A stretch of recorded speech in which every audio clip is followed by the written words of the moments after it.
e eu. Conheça-nos, participe, apoie, porque juntos chegamos mais longe.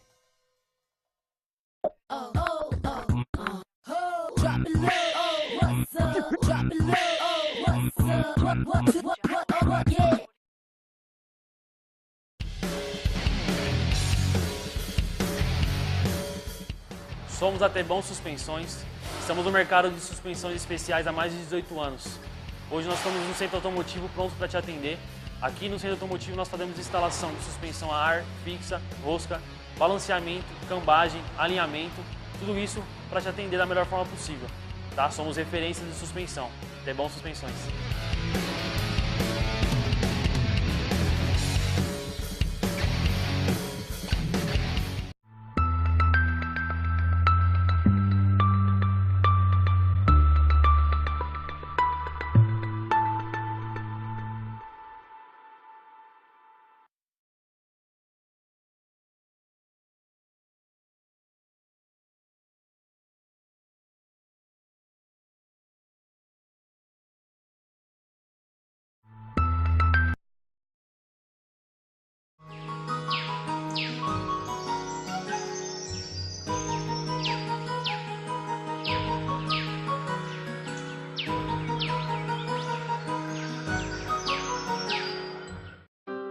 Triste, angustiado, cheio de problemas e sem ninguém para conversar.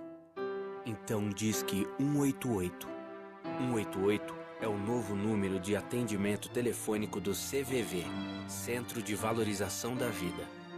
De orelhão, celular ou telefone fixo, a ligação é gratuita e funciona 24 horas todos os dias. Ligue 188 e receba apoio emocional.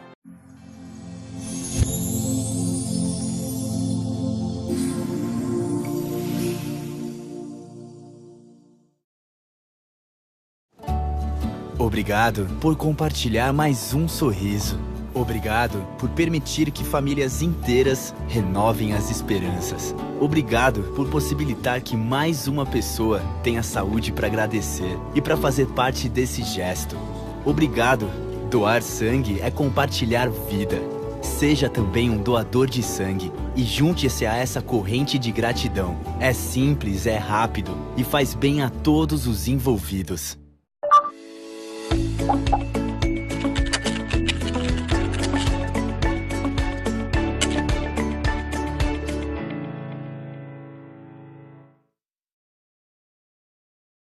O governo do estado está fazendo a parte dele para melhorar a segurança nas estradas. Mas muita gente ainda morre porque não usa o cinto de segurança no banco de trás. E as desculpas são as mais absurdas. Ah, qualquer coisa o banco da frente protege. O cinto de segurança incomoda, é desconfortável. A gente vai só até a cidade aqui do lado, não precisa de cinto. Cinto de segurança no banco de trás. Não tem desculpa para não usar. É obrigatório por lei e pode salvar sua vida. Artesp, Governo do Estado de São Paulo.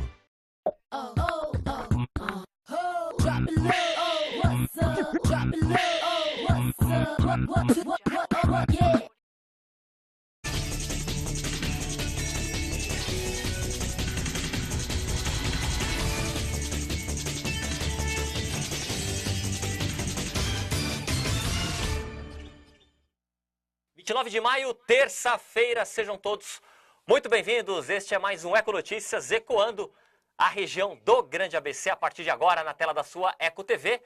E entre os assuntos aqui das 7 cidades, eu recebo como convidada especial hoje ex-secretária de Habitação de Diadema, Regina Gonçalves. Regina, seja muito bem-vinda. Muito obrigada, eu agradeço muitíssimo a Eco TV pela oportunidade. Meu agradecimento também por estar entrando aí nas redes dos internautas e que nós possamos dar boas informações. Exatamente, Regina. Olha, vamos falar muito sobre Diadema, então. Diadema é destaque hoje. Regina, que foi deputada estadual, chegou a ser, foi vice-prefeita também, não foi? Vice-prefeita, vereadora por 2 mandatos, deputada estadual, exerci algumas secretarias, né? A última, habitação. A última foi de habitação, tanto que é com o seu último cargo aí que nós colocamos o GC. Isso. Ex-secretária de habitação. Regina, saiu para disputar, entrar como pré-candidata A deputada federal. Deputada federal, muito bem. Então, olha, além desses assuntos aqui sobre Diadema, vamos falar muito com a Regina sobre a mulher na política. A difícil vida da mulher na política em São Paulo, no Brasil como um todo. Olha, tem alguns números aqui, aí eu vou passando, a Regina vai comentando. Mas vamos começar com imagens aí dos postos de combustíveis. Aliás, é um posto. Deixa eu agradecer aqui o meu amigo Robson Guimarães, o homem do droner, aqui na região do ABC. Gentilmente, olha só, ele enviou essa imagem para mim. E a imagem que nós começamos aqui o programa, o posto lá na Avenida Martim Francisco, no Jardim das Maravilhas, em Santo André. Então começamos aí com essa imagem. Os postos começam a ser reabastecidos, mas caminhoneiros ainda permanecem nas estradas. Estamos acompanhando o combustível que chega aos poucos, longas filas. Olha essa fila, uma fila de quase 10 quarteirões, algo absurdo. Foi afetado então pela... E deixa eu aproveitar aqui, olha, se você foi afetado pela paralisação, né, você que viu um posto sendo abastecido, envie aqui uma imagem, envie o seu relato aqui para a Eco TV, uma foto, um vídeo como este aí do Robson, falando e contando como é que foi a sua rotina com esta paralisação. Se você é a favor, se você é contra, se você era a favor até o 6º dia, até o 7º dia, você acha que depois a paralisação perdeu ali o seu direcionamento? Fique à vontade e dê a sua opinião que nós compartilhamos aqui. Regina, é o assunto do dia, hein? Com Dos certeza. dias, não é? Aliás, nós estamos aí patinando, né? Estamos conversando justamente isso, porque eu acho que é justo, eu acho que é coerente a reivindicação. Agora, a partir do momento que você tem grande parte das reivindicações sendo atendidas, o bom senso também tem que prevalecer para não trazer tantos prejuízos em outros setores, que foram solidários, que estão sendo solidários, mas que começam a ter perdas e afetar talvez o abastecimento com uma alta de preço na alimentação. Verdade. Os hospitais, na alimentação. Os hospitais também estão tendo dificuldade de estarem recebendo as medicações, então agora a gente tem que pesar e ter o equilíbrio necessário das coisas. É o equilíbrio, minha gente. É isso aí. Gostei dessa palavra, Regina. Equilíbrio. E você, qual a sua opinião? Se manifeste, deixa aqui a sua mensagem na nossa página no Facebook, Rede Eco TV, que nós vamos aqui interagindo. Falando ainda sobre este assunto, nós temos vários vídeos hoje, hein, sobre os postos aqui da região, mas eu vou começar com um que na verdade era para eu ter passado ontem, não deu tempo, o programa às vezes fica curto, que é um vídeo do nosso querido José Contreras tocando numa ferida na questão do modal ferroviário que não existe no Brasil. Vários países do mundo aí têm uma malha ferroviária forte, o nosso país não investiu, e o Contreras fala sobre esse cenário. Vamos ver? Pode soltar, Eric. Estou aqui sobre a malha ferroviária que atravessa Peruíbe, Itanhaém, Mongaguá, enfim, várias partes do litoral sul. E como essa malha abandonada, existem outras no Brasil. E eu queria dizer o seguinte: por que a malha ferroviária brasileira foi sucateada? Para atender interesses de montadoras de caminhões, de empresas transportadoras, de empresas de ônibus. E por que isso? Porque não interessa para essas empresas que fazem um lobby muito forte junto aos governantes ter uma malha ferroviária. Na China, 30% do transporte é realizado por caminhões. 30%. E no Brasil, 70%. Tem alguma coisa errada aí. E fora também o lobby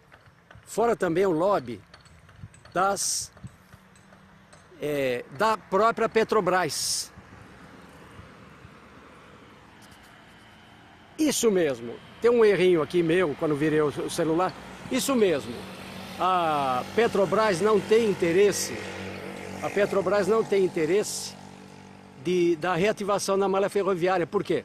Porque eles vendem combustível a preço de ouro. E se eles vendem combustível, Não interessa ter menos caminhão rodando por aí. Entenderam? Entenderam qual é o problema? É muito lobby, muitos interesses, muitos interesses. Então, olha aí, ó. Fica aí o nosso recado para que o brasileiro aprenda a fazer uma análise da situação. Não somos contra caminhoneiros, principalmente os autônomos, que são explorados pelas próprias empresas que eles trabalham, sabe? Mas somos contra ficar defendendo lobby de empresas transportadoras. É isso aí. Grande José Contreiras, não é à toa que eu sou seu fã, Contras. Muito obrigado pela análise. E olha, só complementando a fala do Contreiras, realmente, assina embaixo, né? Não sei a sua opinião, você que está me acompanhando, eu acredito que nós temos que repensar o nosso transporte, sem falar que, olha, né, as rodovias usamos uma matriz energética aí totalmente poluente, que é a questão dos carros.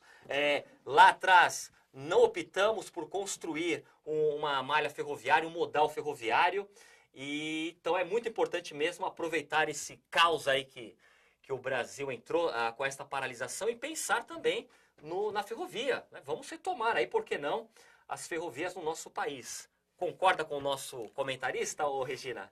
Eu concordo plenamente. Eu acho que nós estamos assim.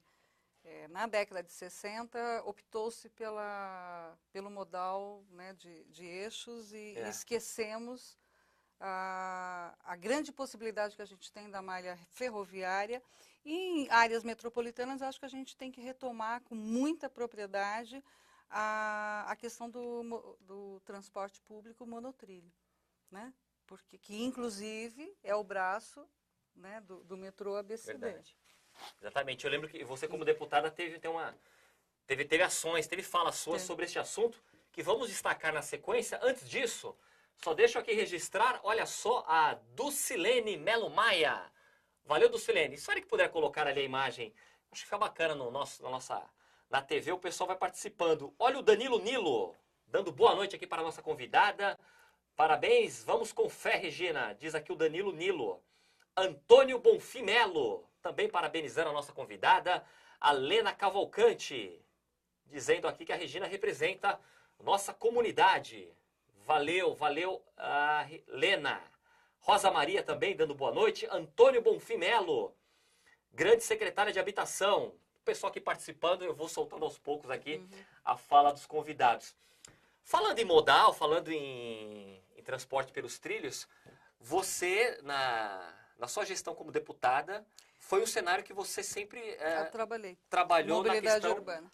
Até porque não chega em Diadema, né? Não, é que, além de não chegar em Diadema, tem uma coisa que eu achei um pouco inconcebível, né? Porque quando eu cheguei na casa, na Lesp, já havia sido votado e aprovado o trecho da extensão linha Bronze 18, tá?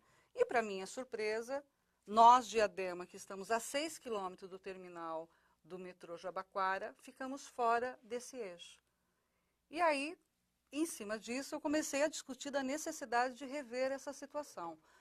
A empresa metropolitana que discute todas essas partes, ela tem um plano de expansão, que é do governo do estado, para toda a área metropolitana, a médio e longo prazo, estar sendo atendida com monotrilhos. Então, foi nessa discussão que eu incluí Diadema dentro da expansão metroviária, que é através do modal monotrilho, né?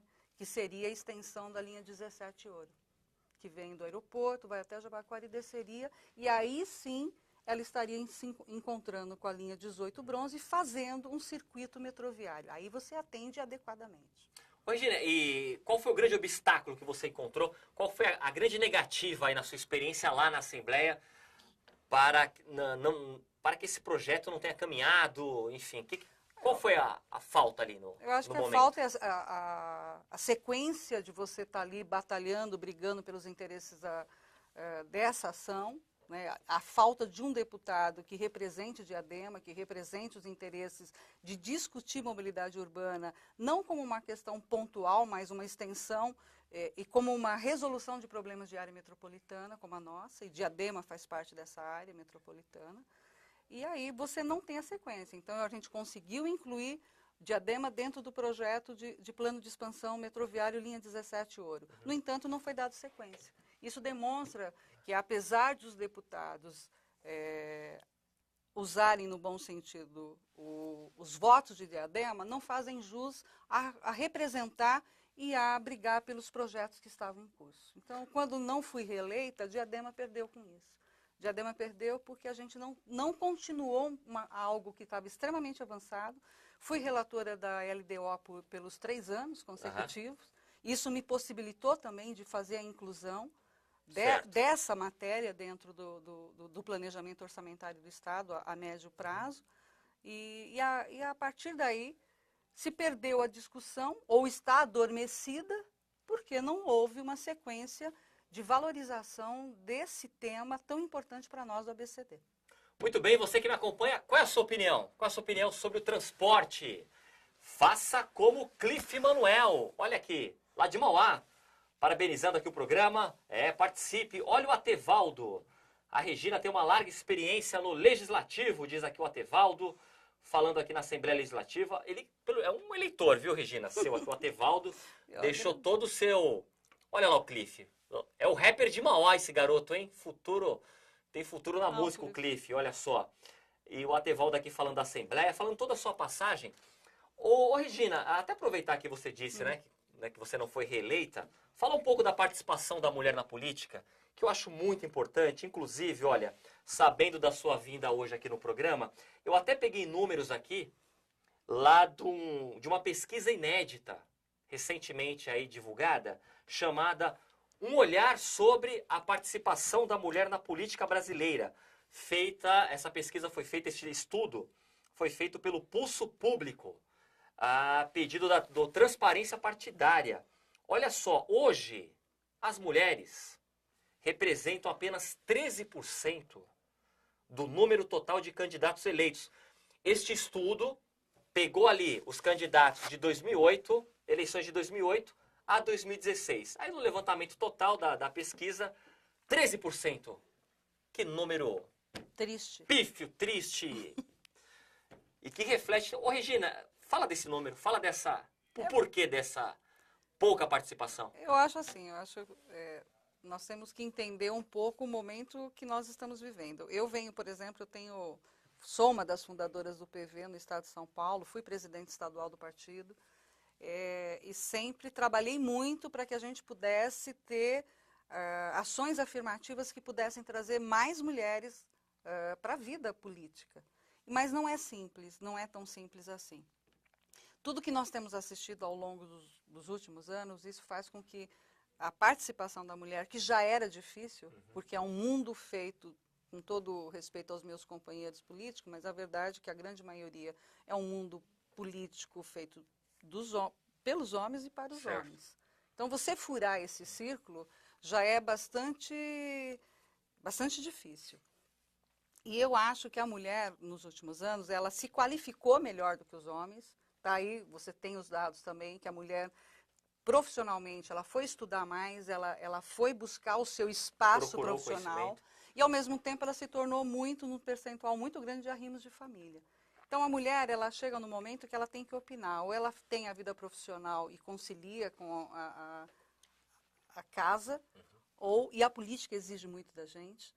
Então, e aí é difícil você conciliar essa vida política. Então, eu acho que é um mundo, a lei eleitoral, ela não é propícia para você trazer aberturas que facilitem a vida da mulher dentro da política.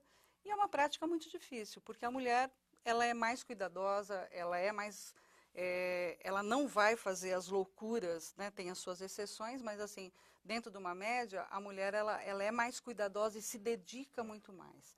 E o que a gente tem assistido, os que conseguem ser reeleitos, talvez hoje a sociedade perceba por que conseguem ser reeleitos. Porque o custo de uma campanha sempre foi pago pelos próprios eleitores que o elegem. Essa é a grande verdade. Regina Gonçalves, aqui conosco hoje. ex-deputada, ex-secretária de Habitação de Diadema. E, ô Regina, sobre este assunto ainda, olha só, acabei de dar um número aqui deste levantamento, uma pesquisa inédita, hein? Um olhar sobre a participação da mulher na política brasileira nos últimos 10 anos. E tem pesquisadores aí que eles colocam até, eles fazem a ligação do aumento da violência contra a mulher, de vários problemas no dia a dia da mulher, ligados à falta de representatividade nas câmaras municipais, na Câmara Federal, no Senado, na política de um modo geral. Fala sobre isso.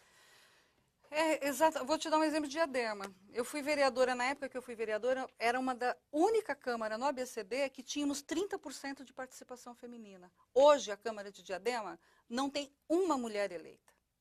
Então, para você ver como que nós estamos... Tá tendo um movimento contrário, de diminuir cada vez mais a participação da mulher, o que é muito ruim, porque é a mulher que vai levar o filho na escola, então ela é a primeira a saber se a educação está funcionando ou não. No posto de saúde é a mesma coisa. Então, quando a gente deixa de ter um equilíbrio e uma participação mais efetiva da mulher nesses espaços de poder, a gente com certeza estamos ainda...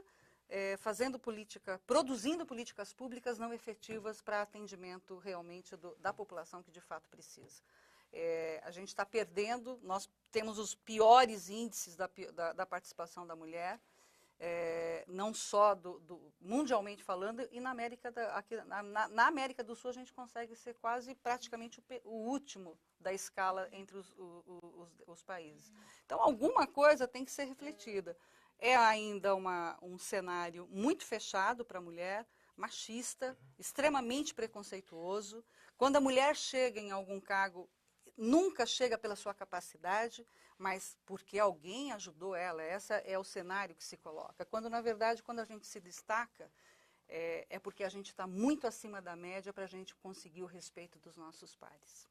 Muito bem. E você que está me acompanhando, qual é a sua opinião sobre a mulher na política? Olha só, eu vou fazer aqui dar alguns destaques. Vamos voltar, aliás, ao assunto aí que, paralelo aqui à conversa com a Regina, é destaque, né? Em todos os jornais tem sido destaque aí nos últimos 9, 10 dias aí, que é a paralisação dos caminhoneiros. Olha só, como eu disse, o combustível começa a chegar aos poucos e acredite, hein?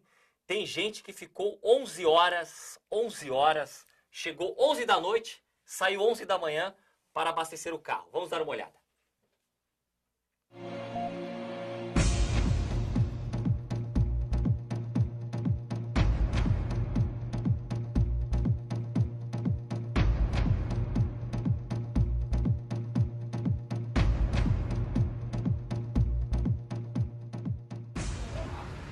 Depois de uma maratona de quantas horas? Desde as 11h30 até agora, sem sair da fila, na fila. Só se preparou, trouxe um lanche aí, uma água? Não se preparamos, nada, que a gente não imaginou que ia ficar tanto tempo desse jeito. E foi constrangedor, até uma hora dessa na fila. E assim como a motorista aqui ao lado, também passou um sufoco à noite? Um sufoco também. Você briga, confusão? Não, os moradores de rua mesmo, pedindo dinheiro, pedindo comida, pedindo as coisas. É só isso. Obrigado pela atenção, boa sorte. Obrigada.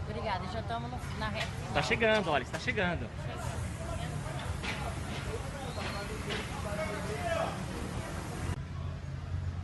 Opa, está chegando, hein, amigo? É. Quanto tempo aqui na fila? 1h30. Você comentava comigo que há motoristas aí que estão há quase 10 horas? Quase 10 horas aí, o pessoal 10, 12 horas aí na fila já. Bastante tempo aí.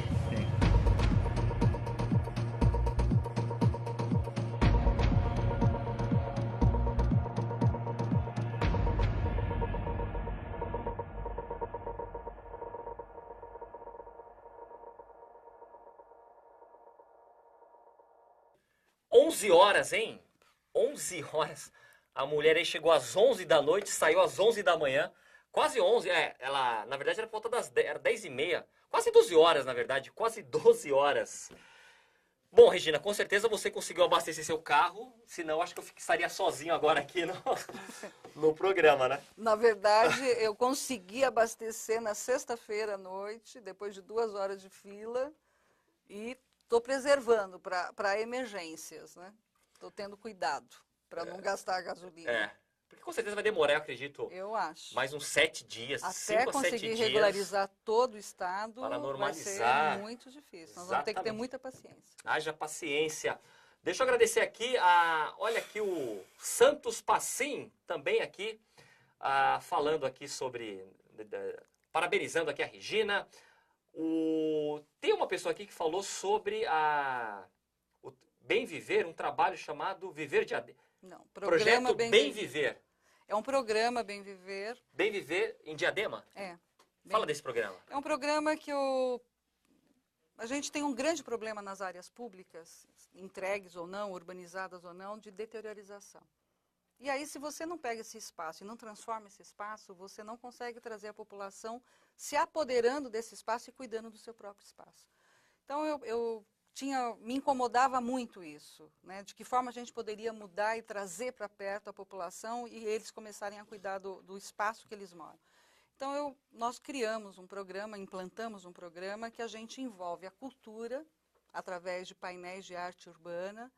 Que legal. A Secretaria de Segurança Alimentar, que eu queria até mandar um abraço enorme para o secretário de Cultura, Eduardo Minas, e o secretário de Segurança Alimentar, o Ateval. O secretário de Cultura esteve aqui, Eduardo Minas. Isso. Então, através das secretarias, nós criamos esse trabalho envolvendo a cultura, na linguagem de painéis de arte urbana, a segurança alimentar com hortas comunitárias, nos espaços que antes tinha lixo, entulho, e a Secretaria de Meio Ambiente no paisagismo e trazendo o jardim, trazendo parques. Então, a gente englobou isso dentro dos projetos nossos de habitação. O que é isso?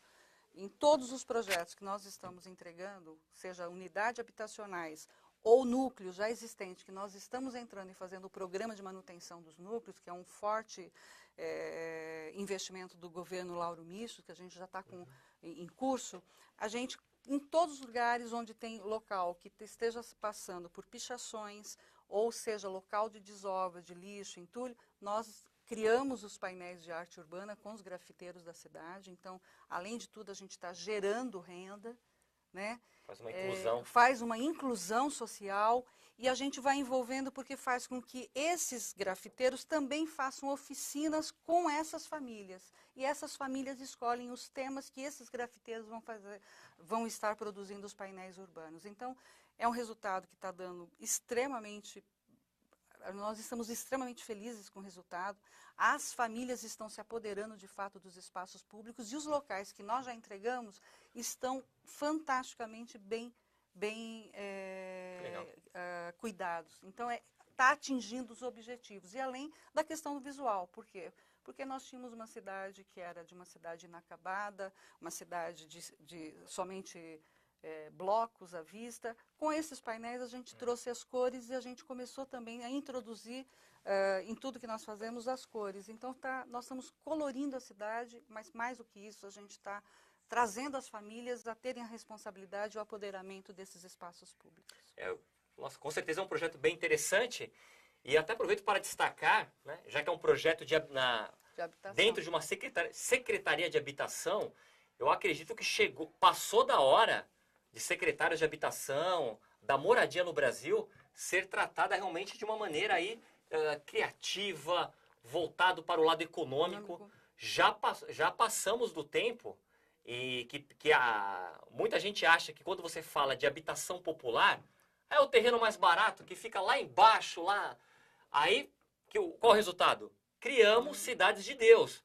Porque o Brasil tem essa trajetória na habitação. É inacreditável, mas até ontem... o exemplo clássico aí são aqueles moradores que morreram lá, aquele prédio que desabou. Você vai nesses prédios aí, as pessoas sem moradia, e você acompanha o governo federal, enfim, todos os governos, muitos ainda tratando a habitação popular dessa maneira. Um terreno barato lá embaixo, coloca, afasta a população, não tem cultura, não tem emprego perto, e aí? Aí as pessoas saem de lá, vão morar vou ficar rodando no centro, quer dizer, acho que está na hora realmente da habitação ser tratada com todo o nosso carinho, né? Então, eu acho assim, eu acho que você tocou num assunto que eu acho extremamente importante. Eu acho que nós, gestores, temos que repensar a forma de produzir unidades habitacionais.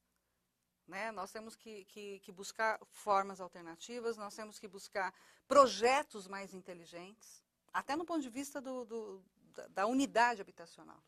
Né? E nós conseguimos aliar isso. Então, hoje, nós entregamos já esses projetos, está em curso outros, e você vê a forma diferenciada que essas famílias se relacionam. Então, para nós, né, do governo Lauro Michos, para o prefeito Lauro Michos, para mim, habitação popular não é você entregar uma mera chave na mão de alguém e achar que o seu problema resolveu. Não, habitação vai além disso. Habitação vai à inclusão social, vai você trazer dignidade, qualidade de vida, essas pessoas saberem se relacionar com esses espaços públicos. Então, o nosso Departamento Social da Habitação, ele tem esse cuidado do pós-entrega, de continuamente estar fazendo um trabalho social para que a gente possa ter lugares com qualidade de vida e que não venha se deteriorar um investimento tão alto de poder público, que nós estamos falando de dinheiro público. Muito bem, você que está me acompanhando, olha, participe, hein? Pode deixar aqui o seu comentário.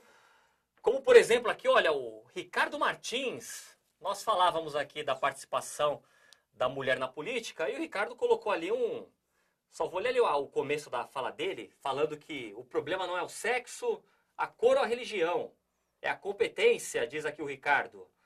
Aí ele cita Cunha, Temer, mas ele cita as políticas do PT, né, as partidárias, a Dilma, Gleisi, enfim, Marina Silva, ele faz aqui uma crítica. Agora, Ricardo, olha, a questão é a oportunidade. Ninguém aqui está querendo falar, nós não colocamos a palavra competência. Agora, que a estrutura política nossa, não tem que dar oportunidade, como você disse aqui, independente do sexo, da cor, da religião, esse que é o fato. E este fato, meu amigo, não acontece.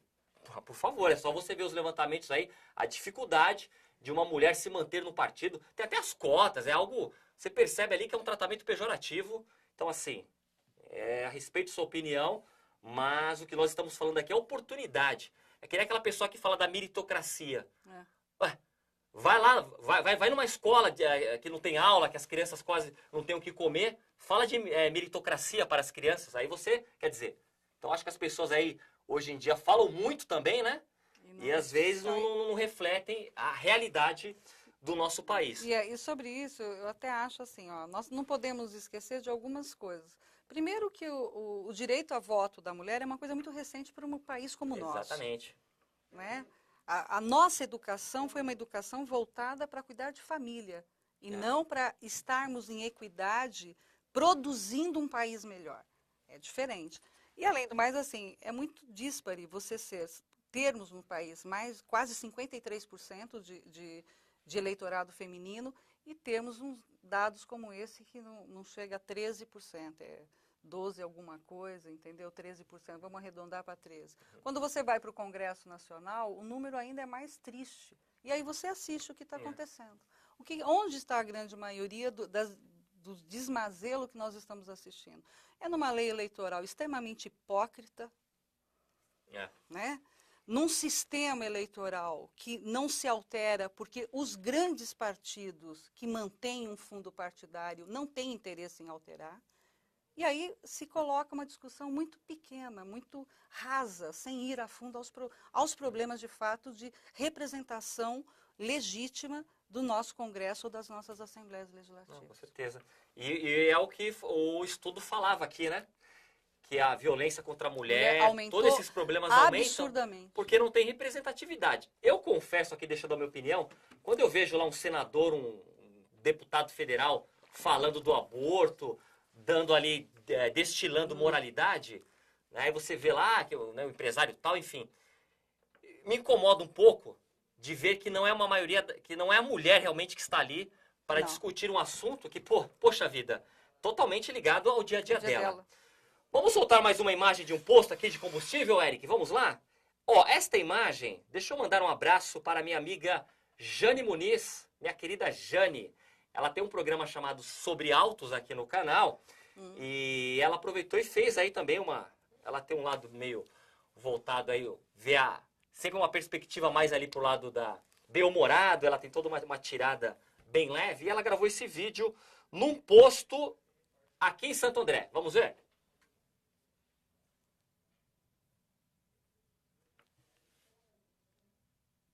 Boa tarde, estamos aqui no posto de combustível em Santo André, onde a fila está quilométrica para abastecimento.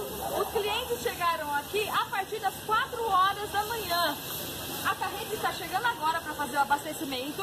Nós esperamos sim que a solução seja tomada e que esses problemas com abastecimento sejam resolvidos da melhor maneira possível.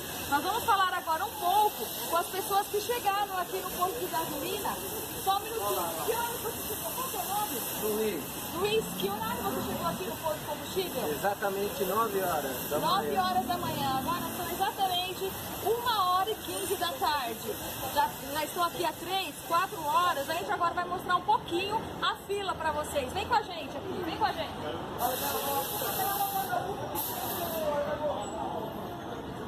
Nós vamos falar um pouquinho agora com esse rapaz que estão aqui já faz bastante tempo.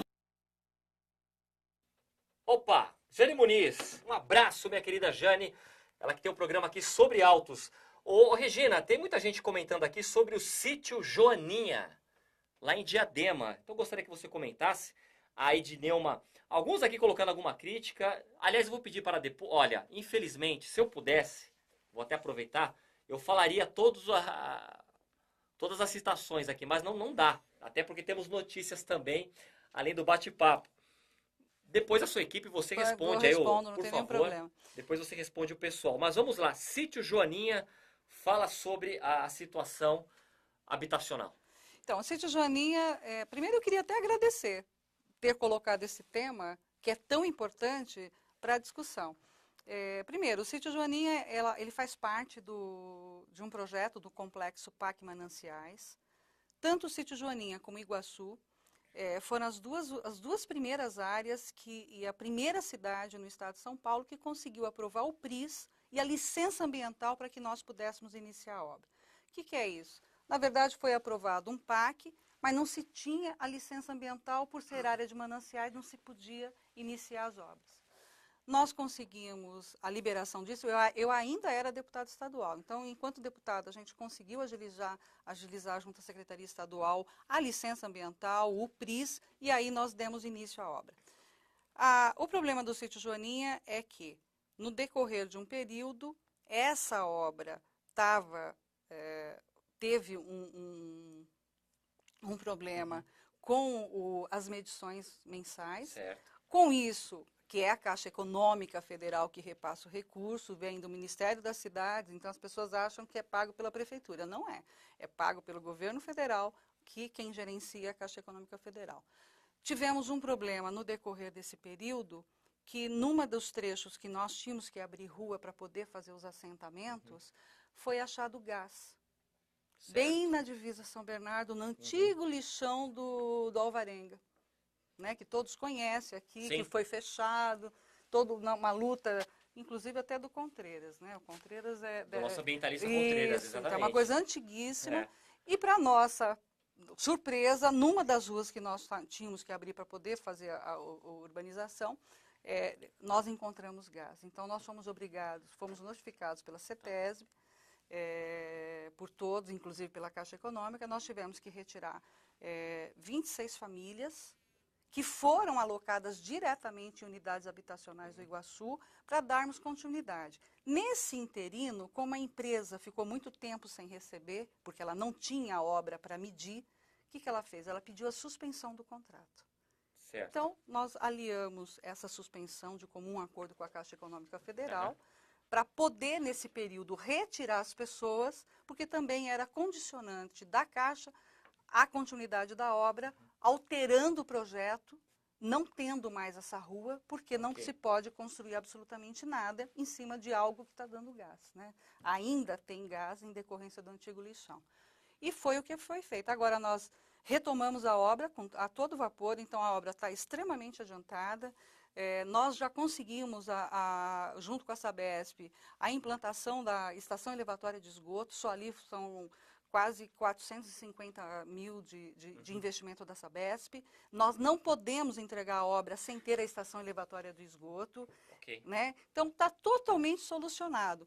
Infelizmente, nós gostaríamos de ter entregue a obra junto com a Iguaçu, como era o nosso cronograma. Infelizmente, não prevíamos que iríamos encontrar gás e que seríamos obrigados a parar uma obra até solucionar o problema. Olha, deixa eu destacar aqui, tem duas pessoas aqui, eles acham que não serão ouvidos, já estão falando. Vamos lá, olha lá. Luciano Feitosa. Olha o Luciano Feitosa. O Luciano coloca aqui, este problema chegou a dar boletim de ocorrência? Não. Até para responder, porque o Luciano Feitosa colocou aqui, deu boletim de ocorrência. Aí tem o Hamilton Vieira, falando que achava que o amigo dele não seria ouvido, enfim. Colocou aqui. Foi isso mesmo. Citaram o boletim de ocorrência. Agora, teve uma outra fala aqui, agora não estou procurando, não estou achando. Regina, nada de boletim de ocorrência nesse cenário? Não, de maneira alguma, ao contrário. Quando você tem um PRIS, e é isso que a população muitas vezes não entende, e não entende são aqueles que vieram depois. Uhum. Porque quando você tem um PRIS, você é obrigado a congelar a área. Você não pode mais permitir novas construções. Você vai regularizar a situação existente.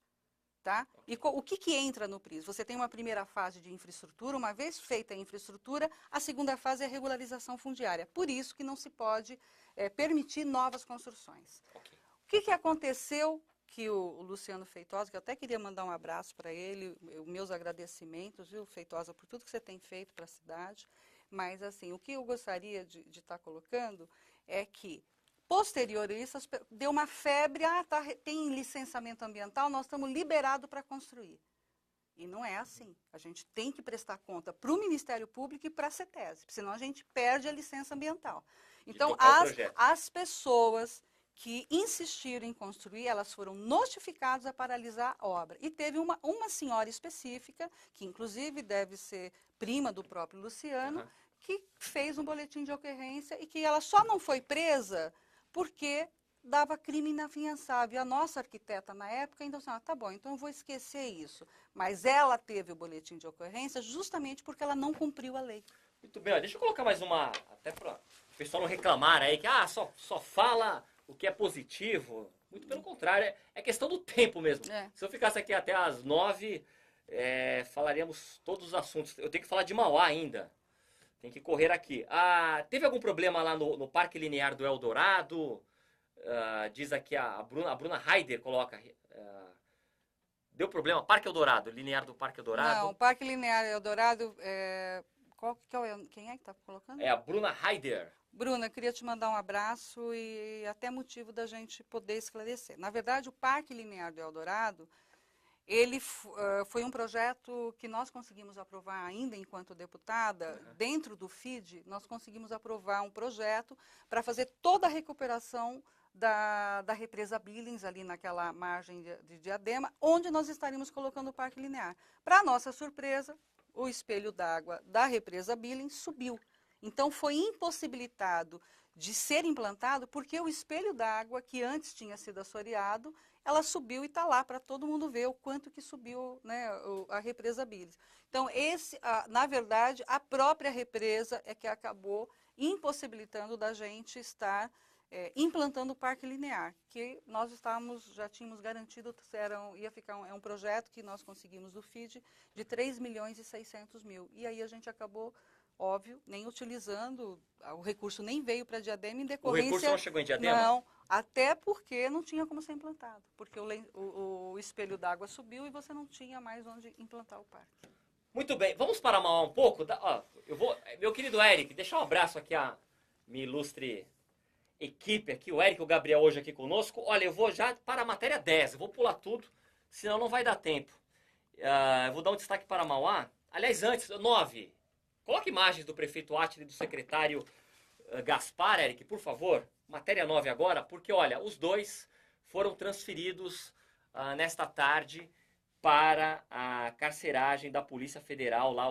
Eles saíram da carceragem da Polícia Federal e foram transferidos para o CDP, centro de detenção provisória lá de Pinheiros. Que feio. A informação foi confirmada pela a assessoria da Polícia Federal, né? Eles foram pegos aí, foram presos pela Operação Prato Feito, que apura, essa operação apura a suspeita de superfaturamento de contratos de merenda escolar em prefeituras. O ministro Gilmar Mendes já está com o habeas corpus do Átila, o Átila que teve 30 dias de licença lá na Câmara. É uma situação delicada mesmo que estamos acompanhando de Mauá, mas que eu destaco aqui. E também em Mauá, a rede Sustentabilidade entrou aí com o segundo pedido de impeachment também lá na Câmara, foi para o protocolo. Também vou destacar que a ex-deputada Vanessa Damo, secretária de Relações Institucionais lá de Mauá, ela sofreu agora uma ação de impedimento, de afastamento do seu cargo. Hoje ela está como secretária, já que, olha, essa ação ela foi movida pelo advogado Ricardo Amin Abrão. O mesmo autor do pedido, lembra quando a Vanessa ela assumiu o IBAMA, uma superintendência do IBAMA aqui em São Paulo?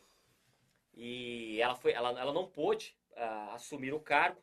Então, no mesmo argumento, colocando aí que ela, né, está suspensa, está inelegível até 2020. Então, são situações de Mauá. Tinha que dar uma passada rápida aí, pelo menos para dar esse destaque, já que hoje Diadema aqui é o foco no programa, com a participação da Regina Gonçalves. Regina, é moradora, nasceu em Diadema? Não nasci em Diadema, sou moradora de Diadema há muitos anos, sou funcionária de carreira da prefeitura há 38 anos, né? Então toda a minha vida foi feita em Diadema. E a gente tem que continuar acreditando e lutando pela nossa cidade. Aproveitando e falando de cidade, da sua experiência aí no governo do Lauro Michels, qual o seu balanço? Até para responder um pouco aqui de uma maneira geral, estou vendo aqui algumas pessoas criticando a administração do Lauro, outras elogiando. Qual o seu balanço? Como é que você faz um balanço aí da administração do Lauro Michels em Diadema? Eu acho que é uma administração que tem muita coragem de fazer os enfrentamentos necessários diante de uma crise que nós estamos passando e que não é de hoje, já está se estendendo muito essa crise. O Lauro pegou uma prefeitura altamente endividada, foi um primeiro mandato que, mesmo com toda a dívida, ele conseguiu fazer a superação disso, ter um equilíbrio financeiro. É uma das poucas prefeituras no ABC que, quando algumas estavam atrasando o 13º e o próprio salário do funcionário, ele sempre foi extremamente rigoroso nisso. Agora, como todas as cidades do país, enquanto nós não discutirmos uma repactuação, né, de como esses tributos que saem, esses impostos que saem da cidade voltam de uma forma mais efetiva para as cidades, fica muito difícil você querer discutir municipalização de serviços sem ter os valores devidos aos municípios, seja quem for. Então, eu acho que nós estamos superando as nossas crises, nós temos tido coragem de fazer o enfrentamento, temos índices de educação que são, está sendo apontado como um dos melhores do ABC. A habitação, nós estamos entregando, o Lauro entregou nesse período quase 1.340 e poucas unidades habitacionais. Aumentamos as nossas creches, estamos tentando superar os problemas no ponto de vista de manutenção da cidade, por isso que a gente tem o programa Mãos à Obras, que faz com um gerenciamento e um gestor de manutenção cotidianamente na cidade. Enfim, eu acho que pela crise que nós temos, pela forma de desgoverno que o governo federal fez com todos os municípios, retirando o recurso do município, nós estamos fazendo, sim, uma administração daquilo que nós temos condições de fazer, tentando fazer com qualidade. Está longe de ser o que nós gostaríamos, mas com certeza, hoje o prefeito Lauro é um único prefeito reeleito, um jovem que tem a coragem de quebrar paradigmas. Agora, ele não está na prefeitura para agradar segmentos. Ele tem que pensar no coletivo e de uma forma equilibrada para que a prefeitura tenha responsabilidade fiscal daquilo que ela arrecada e daquilo que ela paga. Diadema em destaque aqui hoje no programa. Deixa eu agradecer o Francisco Luiz, a Nena Severo, moradores de Diadema aqui, pelo que eu pude ler. A Selma Gomes, o Ademir Silva, Caetano Ferreira, Felipe De Filippo. Que nome bacana, Felipe De Filippo. Legal, olha, obrigado a todos aqui pela participação. Regina, nós estamos já caminhando aos minutos finais. E como você está nessa expectativa de ver como uma pré-candidata a deputada federal, eu vou deixar você à vontade para você falar, compartilhar aqui com os telespectadores suas bandeiras, o que você pretende aí levar como destaque nessa caminhada, nesse ano de eleição aqui no nosso país. Bom, eu primeiro quero agradecer a oportunidade de estar falando aqui com todos, com vocês da EcoTV, os internautas, a todos que estejam nos assistindo. É um momento muito difícil de país, um momento de reflexão, mas também é um momento nos grandes desafios, né, nos grandes crises que nós encontramos as soluções. Eu acredito muito nisso. Eu acho que uma cidade como a nossa, com 426 mil moradores, habitantes, mais de 330 eleitores, não ter a sua representação, seja na Assembleia Legislativa, seja no Congresso Federal, a cidade perde muito, porque deixa de ter a oportunidade de ter alguém brigando pelos seus interesses e brigando regionalmente, né? Eu acho que todas as ações que nós fazemos, óbvio, nós somos de Diadema e temos muitos interesses. Hoje, mais do que nunca, a cidade de Diadema precisa ter o seu representante. Minhas bandeiras, direito da mulher, a questão da mulher, a participação da mulher, tenho toda uma vida pautada nisso enquanto dirigente partidária. A saúde é uma coisa que me preocupa muito e a saúde não adianta, enquanto nós não tivermos uma repactuação do sistema SUS para que o governo federal tenha uma maior participação e responsabilidade em enviar recursos para os municípios, custear a saúde, nós não vamos resolver isso, né? A questão da saúde é uma questão que me preocupa, a habitação, sem dúvida alguma, né? E acho que a mobilidade urbana é mais do que discutir mobilidade urbana, está na hora da gente também discutir outros modais que tenha outra cadeia energética que não o que nós estamos sofrendo. Isso é a crise de termos apenas um modelo de transporte público ou movido por diesel ou movido por gasolina. Extremamente poluente. E esse país, com todas as suas potencialidades, né, nunca discutiu a possibilidade de outro modal. Então, eu acho que essa crise veio para a gente repensar o sistema que nós temos e começarmos a investir na linha ferroviária, no monotrilho, porque é o caminho que nos leva para sermos menos independentes do petróleo. Regina Gonçalves, muito obrigado pela participação. Sucesso na caminhada, obrigada. Boa sorte. Muito obrigada. Um abraço aos moradores de Diadema de maneira especial. Um abraço a todos os moradores do ABC das 7 cidades, mas em especial hoje aos de Diadema que participaram aqui, deixaram mensagens, fizeram a sua ocupação no nosso Facebook Rede Eco TV. Voltamos amanhã às 18h30. Aquele abraço. Valeu!